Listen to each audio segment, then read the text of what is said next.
And away we go. Welcome, Marcy. Thanks for joining us today. Absolutely. Yeah. So let's start with, why don't you tell us a little bit about you? I am 44 years old. I raised 6 children. My youngest one is 16, so I guess I'm still in process of raising children. I'm a hospice nurse. I'm an artist. That you see behind me are actually my own paintings that I have done.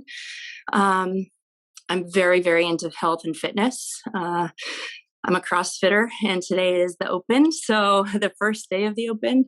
So I'm looking forward to the next 3 weeks, really getting down and dirty with some hard exercise. Yeah. So. I don't know what that means. What is the Open? The CrossFit Open is a worldwide competition, I guess is the best way to put it, for all CrossFitters all across the globe. So everybody does the same workout for the same day all across the globe. It's pretty exciting. Okay, very cool. Is it a competition, or is it just like a camaraderie? Everyone's doing the same thing, kind of thing. I think it's a little bit of both. I'm sure it gets competitive in the gym. Oh, gym is kind of we've got 3 different teams working against each other.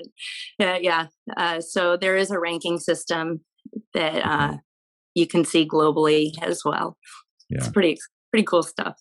Yeah, it sounds cool. I'm into fitness, but I never got into CrossFit. I don't know why.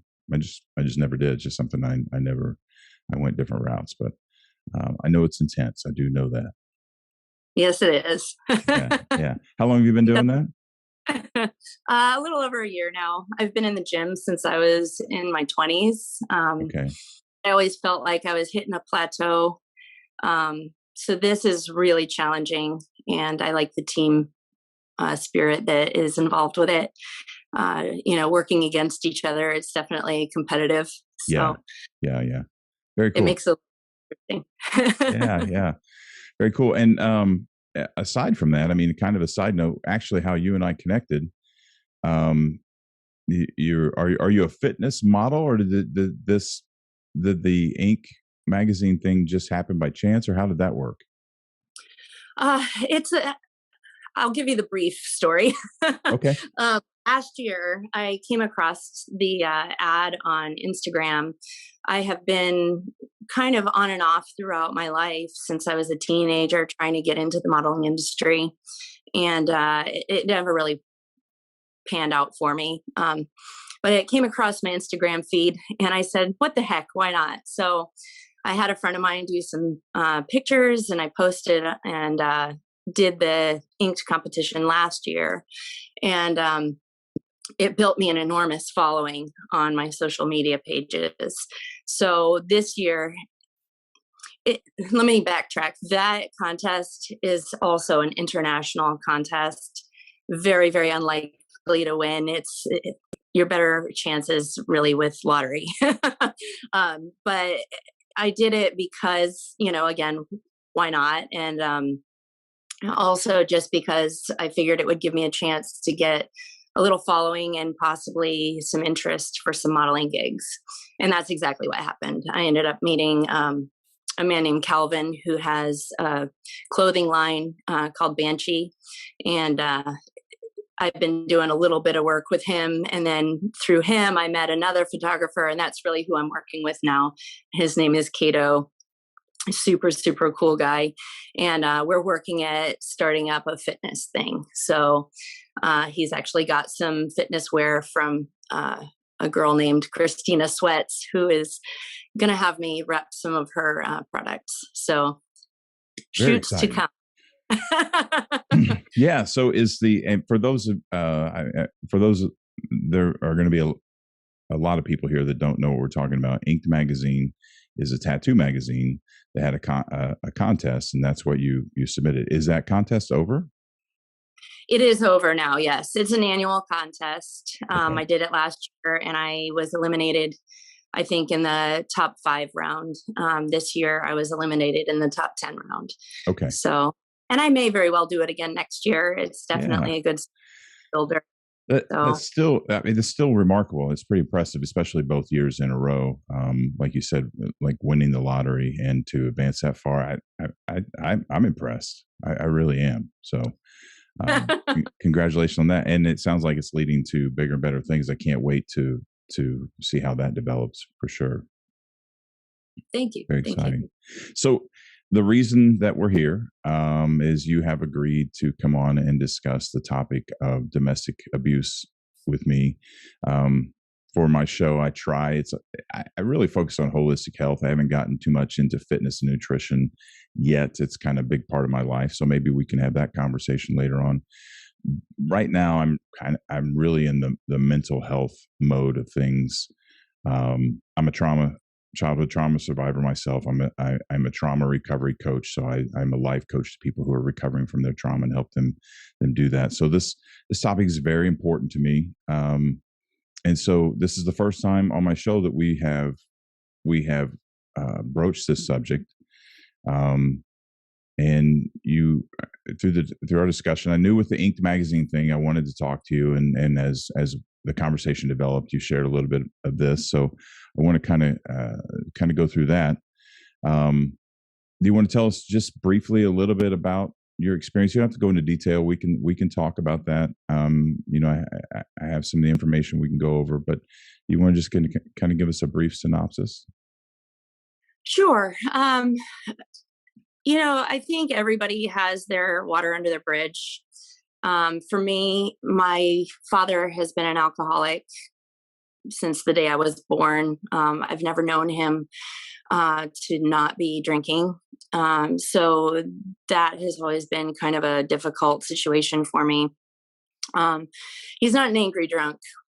He gets weepy and emotional and the pity party kind of thing.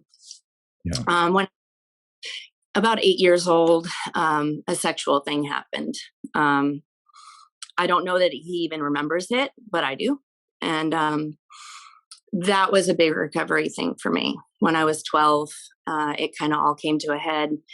I saw a counselor about it. And over the years, I've really learned that that's my father's disease, and I have to forgive him because anger and bitterness only hurt me, and I can't fix him, and it will never be what I want it to be. So I just have to accept things at face value. Fast forward a little bit, I tended to pick poorly in my relationships. And I've had several pretty not nice relationships in my past. Again, alcohol and drugs were a big influencer in how those relationships progressed. A lot of verbal abuse, a lot of emotional abuse, being told that I'm not good enough, that I'm not pretty enough, that I'm not smart enough. Why did you do that? You're such a loser. Having things thrown at me, being thrown up against a wall, things like that. I got out of it early enough. I was recognizing where things were going. And I decided that I didn't want that for me. And I certainly didn't want that for my children.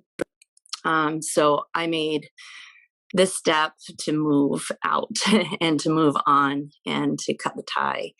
And I'll never, ever regret that. I've never seen any therapists or counselors about the relationships because I guess through my nursing school, when we went through the abuse training, domestic violence training, because as a registered nurse, that's one of the things that I am supposed to be able to detect is elder abuse, sexual and domestic abuse, and report as, I find anything like that to the state. So I learned a lot about myself and about the situations that I had been in, and recognized a lot, the wheel of abuse. It looks like that wagon wheel, all those signs of a potential abuser. And I was okay with the fact that that was my past, and I am moving on, and I will never, ever put myself in that position again. Yeah, that's awesome. I appreciate you sharing that with me. There's a lot there to unpack. Um, Ironically, and I think this is probably to a great degree, a lot of people share our plight. So my father is a recovering alcoholic, um, which he began recovering when I was in my early 20s. So throughout my childhood, where the impression and the damage is done. Um, but I've been I'm a victim of narcissistic abuse and of sexual abuse as a child as well. So we have those things in common. So I'm really glad we're talking about this, because I'm sure a lot of people, when you begin to understand intergenerational trauma, a lot of those things are interwoven. If you have one, you frequently have another one come with it. And it's something we just don't talk about. We need to talk about more of it. So, I want to clarify a timeline. My hope is that through this story, that people are going to find inspiration, and whether it's for themselves or someone they know. So I want to clarify some things that may not seem important, but I'll clarify them as we go. Did you leave? Did you work to break? Did you decide to break the cycle before the nurse training, or was that an after effect, an eye opening?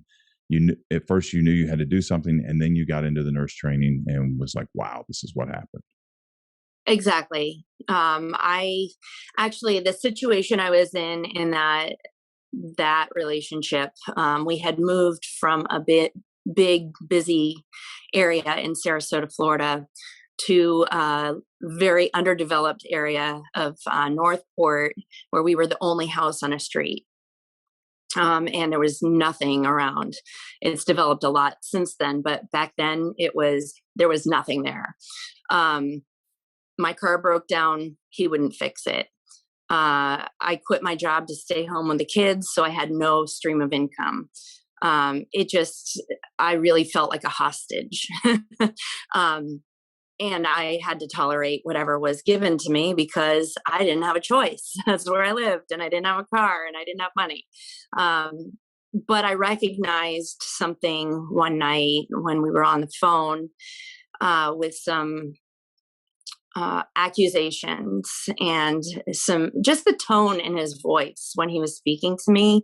I knew that if I did not leave, I was going to be beaten. I just knew it. I knew it in my heart. I knew it in my gut. I just knew it. And so I managed somehow by the grace of God, or whatever you believe, to get a cab in the middle of nowhere on a Sunday night at midnight. That doesn't happen where we live. There's no such thing as a cab on a Sunday night at midnight in the middle of nowhere. So I really believe that was just the protection from a higher power, but I recognized it, and I knew I needed to go.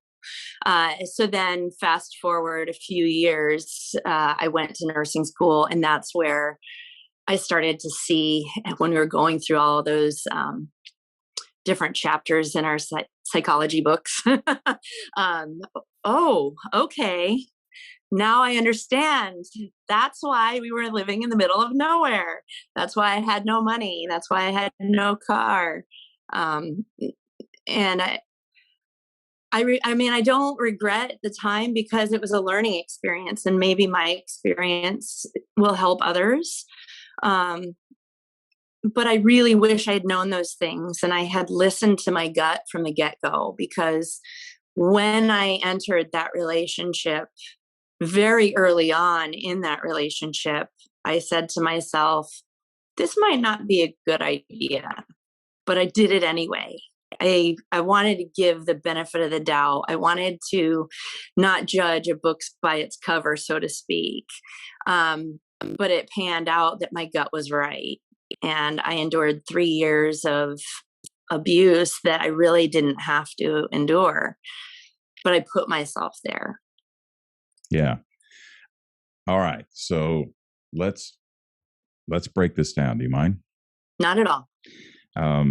There's so much here, and it's so textbook. It's amazing, but knowing something and understanding something are two completely different things, which is part of what you're talking about, right? So the intuition and in addicts, it's called a moment of clarity. And I apply that to the abuse cycle because the abuse cycle is an addiction in itself. It's going way deeper than we have time to go today. But we become somewhat addicted to the abuse, and addicted is a strong word, but it's comfortable. It's what we know. It's the cycle. And so we tend to cling to it. So we don't listen to the intuition that tells us, the gut instinct, like you were talking about, to go. And we make up reasons why we shouldn't. And the moment of clarity comes in when we finally, it's always been there. We just finally decided to listen to it. I don't know why human beings have a propensity to always listen to the bad stuff in our head. There's so much going on, and for some reason we shut out all the good stuff and we only focus on the bad stuff. If I can figure out a cure for that, I mean, I do have a cure for that, but it's not instantaneous. So I can figure out an instantaneous cure for that. I'd be a rich man. But so that it sounds like that was what was coming into play here, that you'd had these thoughts, you dismissed them, you focus on other things. We have the amazing ability to sugarcoat anything. We can make anything work in our head, right? Yes. And I think that's an admirable trait to see the best in everyone. But at times, especially when we've been damaged and abused, and that process is broken, it can cause some serious problems. So, it sounds like you hit. It sounds like you're rock. It sounds like you hit rock bottom, and rock bottom is always the starting of the recovery. That's the starting point for the recovery, right? But it sounds like you dodged a serious bullet here, and your rock bottom came before it could have gotten a lot worse. Oh, absolutely, and I know it would have. I know in my heart. Yeah. Well, I know you're thankful every day that you listen to that voice, and that's what people need to do. And it's so hard. It's so incredibly difficult to do. It's so simple, yet it's terribly difficult. So, and you had mentioned to me that you had vowed at that point to never repeat the cycle. That it was a cycle you had identified that was happening over and over, and you had made that decision to not go through that anymore. Correct. Yes. And I think, it's for the layperson who's never been through the training, the person who doesn't understand the signs and symptoms, if you will, that might be a little harder to do. But, having gone through all the nursing training, and I also did a actual, like a community program, like a community support person program. I don't even remember what it was called now because it was so long ago, but I did all these trainings to support other women who had been through similar things. And that was part of our training as well, recognizing the potential abuser and things that, that you would see with someone who was in trouble potentially. Yeah. Yeah. So from there, go ahead.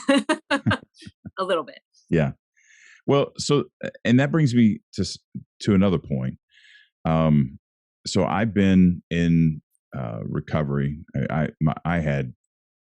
had built two lives, and one was extremely successful on the outside, and the other one was just an absolute disaster on the inside. And so my recovery started probably 16, 17 years ago. And the interesting thing is that, I'm interested in psychology. I began studying, and that's why I do what I do now. But I started studying for my own benefit before and started working through some things. But the interesting thing, and it helped me evolve, helped me understand exactly what you're talking about.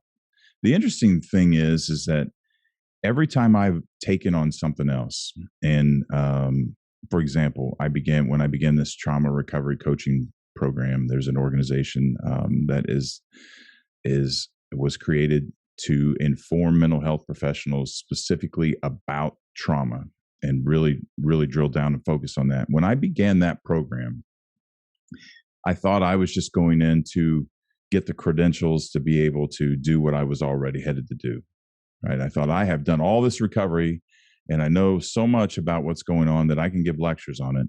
And I'm just going to go get the credentials. And man, I couldn't have been more wrong, because when I got in, I just peeled back a couple more layers, and there was still more there that I had no idea was there.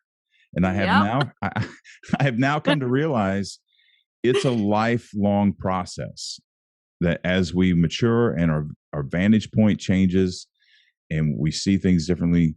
And so I encourage people, and I want to see what you think about this, to continue, not just get out of the dangerous situation like you did.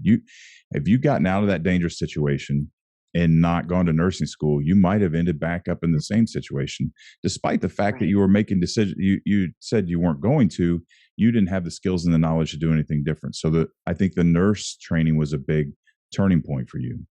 Yeah. If you were just done with it then and you never talked about it again, you never thought about it again, you never read anything, didn't have the conversations like this, you never get to peel back more layers. I think this is a lifelong journey. And so for people listening, it's not just getting in the cab and getting to safety. It's not just reading the book and saying, oh, well, that's why. It's constantly at some level, constantly doing the work, never really getting, and there, we have to identify with the trauma. We have to identify with the damage. We have to accept that. We can't run from it. Some people just want to ignore it and pretend it's not there, but it's always there. Would you agree with that? I would absolutely agree with that. There are some things that I still consistently, the scars are there. I still struggle with some of the things that I endured. You take it one day at a time. And these things aren't things that are going to make or break me. But in terms of intimacy with my partner, there are things that just still make me go, whoa, wait a minute, because of someone in my history that made me feel a certain way and made me afraid to be open in that way with somebody. In a lot of ways, I feel sad about that.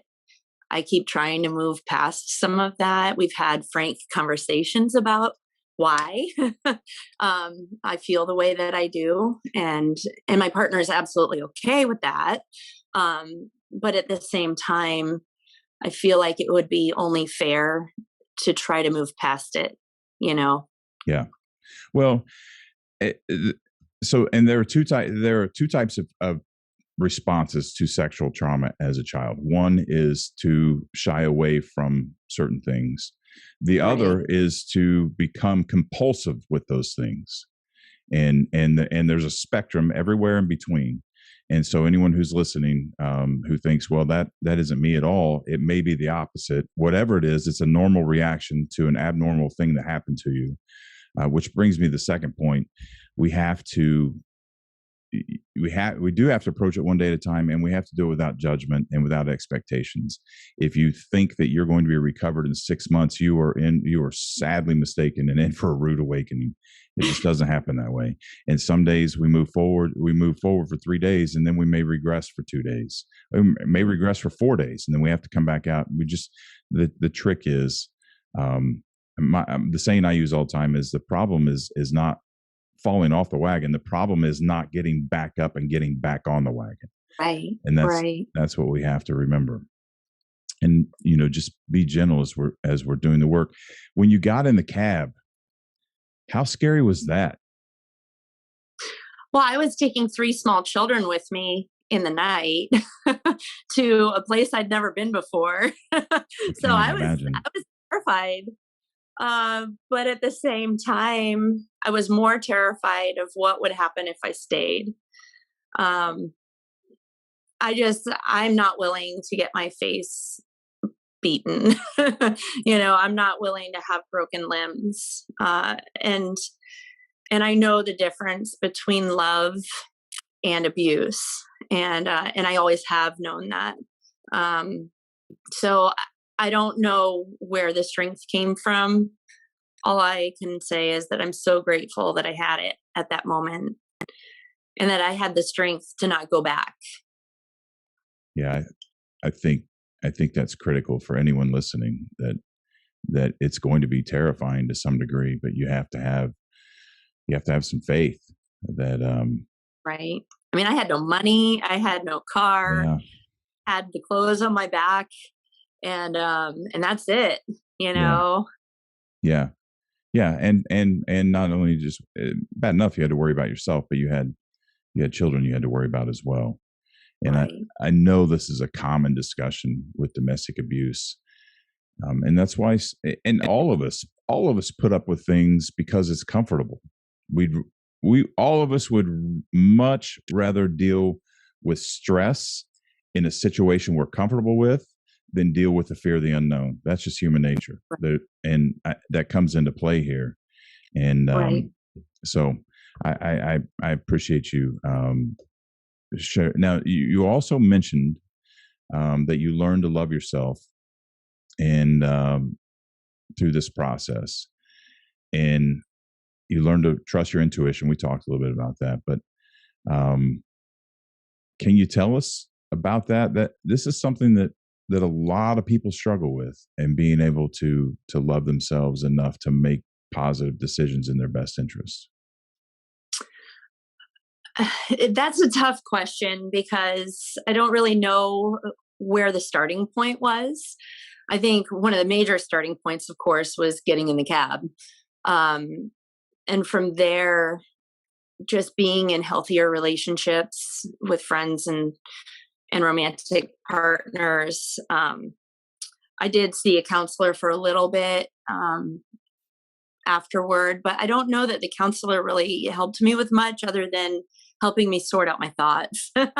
Because when your mind is busy and you're drowning with so many different ideas and thoughts and fears and whatnot, it's sometimes hard to really find a good place of clarity to make decisions that are healthy ones.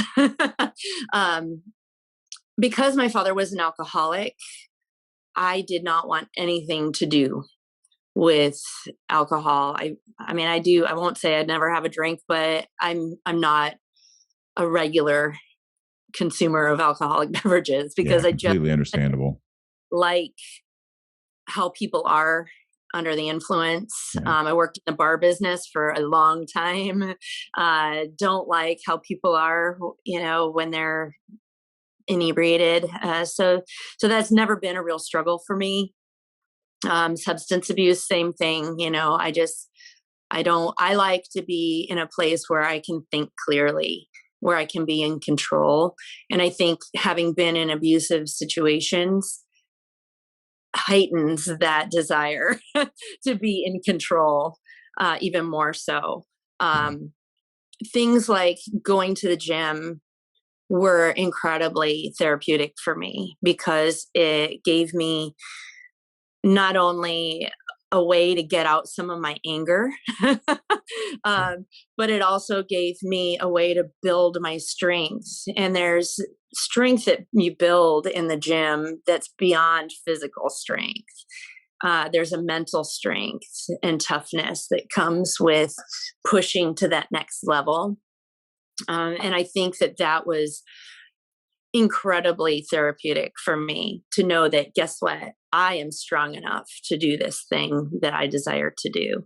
CrossFit continually does that for me, even more so. I think also I'll have to give you a little bit of background so you understand. When I left that relationship, I lived on my own for a little while with my 3 children. And then I became involved with another relationship, and we had a combined household excuse me, of 6 children. So I raised 6 children. My 3, and then his 2, and then we ended up having one together. And in that time when we were together is when I decided that I needed to go to nursing school, because I can't live on a bartender's wages for the rest of my life with 6 kids. So, so I went to nursing school, and I was terrified.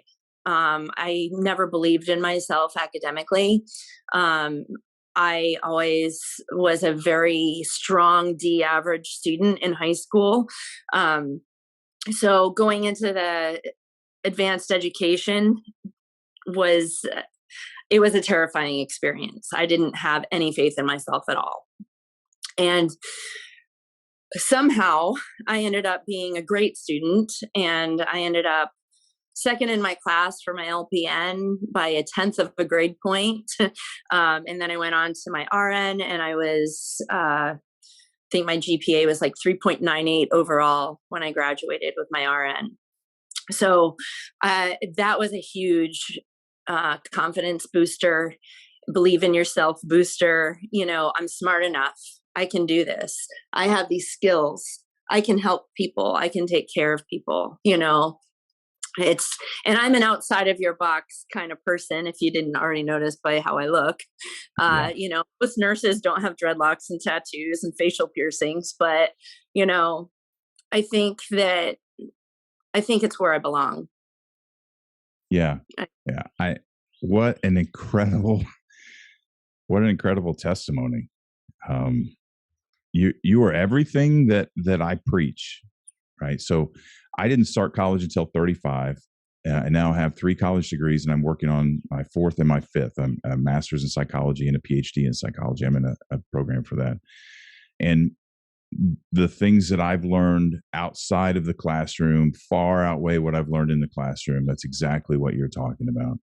And the interesting thing is that I do a lecture called Owning Your Experience, and it's exactly what you're talking about with your fitness.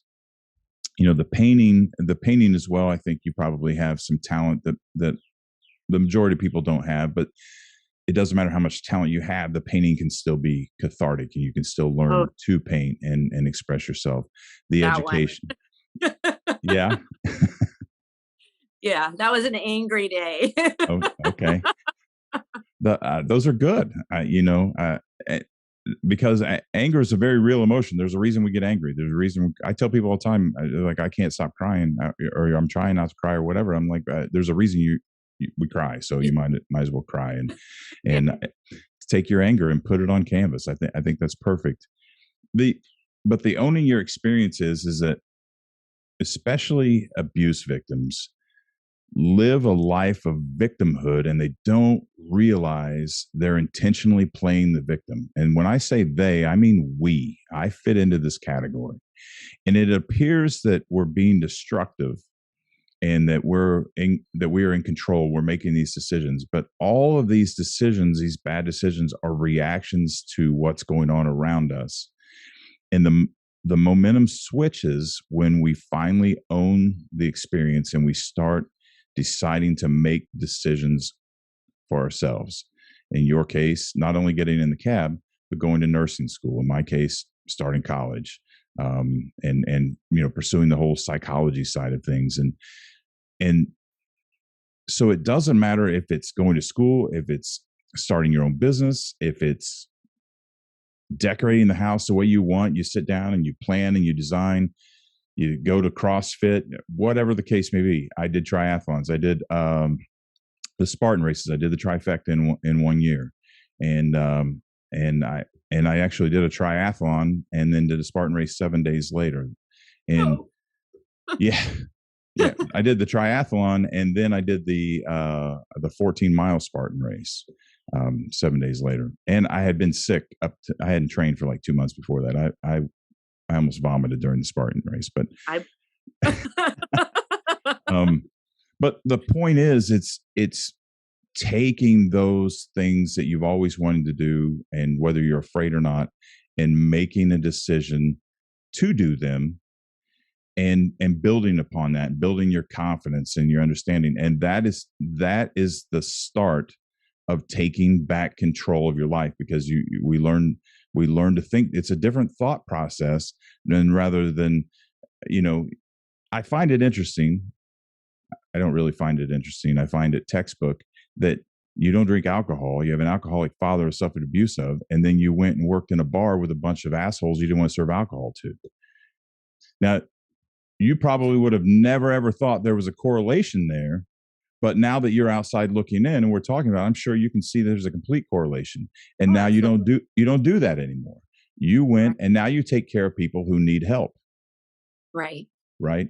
That's owning your experience. And I think your story is an absolutely amazing. It's even more amazing than I thought it would be when we first started talking about you coming on the show.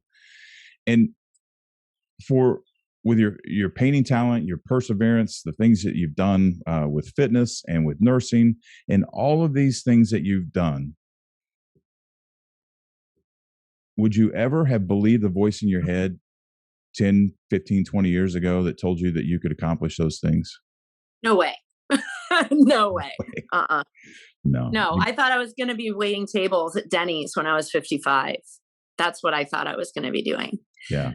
Oh, and a lot, there's much more to my story even than what we've discussed. Sure. My mother and I don't have a very strong relationship. And a lot of how I feel or felt about myself at one point was directly related to that relationship. Not smart enough, not pretty enough, not talented enough. Nothing I could do would ever be good enough to gain that respect or that approval from my mom. My father, on the other hand, it was easier for me because he had a reason. He was a drunk. So it was easier it's easier for me because I know he has a disease. So it's almost easier to just dismiss his behavior in a way because, well, he has a problem, and he endured some terrible childhood abuse and trauma. Terrible, like the worst I've ever heard of kind of trauma. So I understand him, not that I agree with it.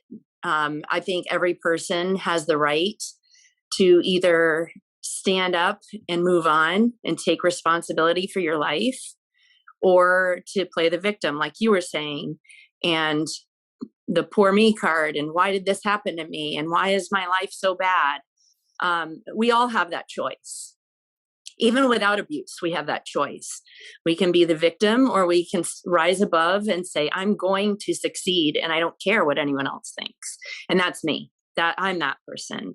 I wish that my mom and my dad would see me the way that I see me, because I view myself as a badass.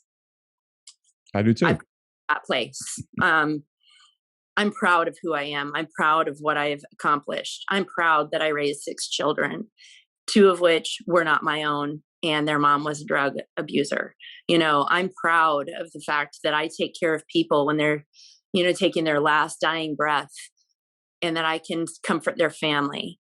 I'm proud that I can go to the gym and lift some serious weight and endure that. So I think it's just, you have to make up your mind. That's all, period. Yeah. You have to make up your mind to get in the cab, And you have to, and for anyone listening, you have to understand that you can get in the cab. It's a mindset. Right. The victim, people think that being a victim is a conscious choice, and it's not. It's unconsciously trained behavior from being abused. And maybe not even abuse. Our school system is set up to just train drones that are just do what they're told. They go here when they're told. They do this when they're told. No one can make their own decisions. And so there's that. We're all subjected to that environment as well. But the point is that you can get in the cab. You can make that choice. And that is the shift that we're talking about from the victimhood. Most people don't even know that they're victims. And you brought up a great point about about your parents. Both of my parents also have childhood issues that I think are significant to their behavior, this is intergenerational trauma. This is someone suffers trauma, then they have children and they unknowingly pass that along. And that can come in a couple different ways. That can come from not acknowledging how the trauma is affecting your behavior and you treat your children like you were treated, or it can come from overcompensation. I'm not going to be like this my parent was, so I'm going to go to the far extreme and do this, which causes a completely different set of problems, which is part of my childhood experience. So, the key is to find balance and understand with the intergenerational trauma that there's a reason that people treat us the way they treat us. This is a completely different conversation for another day, which evolves into forgiveness, which is not a word that people who've been abused want to hear. And rightfully so. It's the next logical step after ownership. Once you start to understand, you start to take control and not be the victim anymore. Your mindset shifts. Eventually it shifts to the point where you can start to not demonize the people who abuse you and see what they went through. And that's a critical step along the way as well that I think people should get to, which some people reject that because they think that forgiveness means just you let them get off scot-free and let them do what they want. No, forgiveness comes with understanding and compassion for what they went through, but still having the ability on the ownership side to be able to set a healthy boundary to protect yourself. Correct. There's a lot of work that goes in between A and B there, isn't there? Tons. I went a lot of years being very, very angry. And then I just decided, you know what? The only person that I'm hurting with my anger is me. My mom doesn't know that I'm angry. That's and right. She doesn't know I'm angry. And my dad doesn't know that I'm angry. The only person I'm hurting is me. That's right. And so I've learned that they are who they are. I'm not going to change them. They're always going to be who they are. And I can either accept that and forgive them and let them be who they are with, like you said, healthy boundaries, or I can be miserable. That's right. That's my choice. That's right. And I've chosen to set up those healthy boundaries. Good for you. Good for you. It's this shift again that we're talking about. It's seeing that people, and you mentioned that you want your parents to see you like you see you. They can't. I can't see you like you see you. You can't see me like I see myself. It's impossible. And when our identity is completely hung up on the approval of other people, we will never be happy. It cannot. It will not work. It just the dynamics are not there for that to work. We have to invest in ourselves and just accept that some people don't like us, and we don't know why. Even the people some people don't love us. Some of the people we love don't love us, and we have to accept that and move on. Have you ever read the book The Four Agreements? No. Oh yeah. You said that you're not a big reader, so you read enough nursing textbooks. You're done, right? Even nursing school, I got through that with lecture and YouTube. Yeah, I understand. I understand that completely. Well, so I think it's amazing. Your story is absolutely amazing, and I appreciate you sharing. I know that you, not aside from nursing and caring for people who are sick and need help, you also mentioned that you donate household goods and clothing and thing to a local program. Is that right? Correct. Yes. The program is called CARE, which it's an acronym. It stands for Center for Abuse and Rape Emergencies. And they have a couple of different thrift shops around town where you can buy whatever for really next to nothing.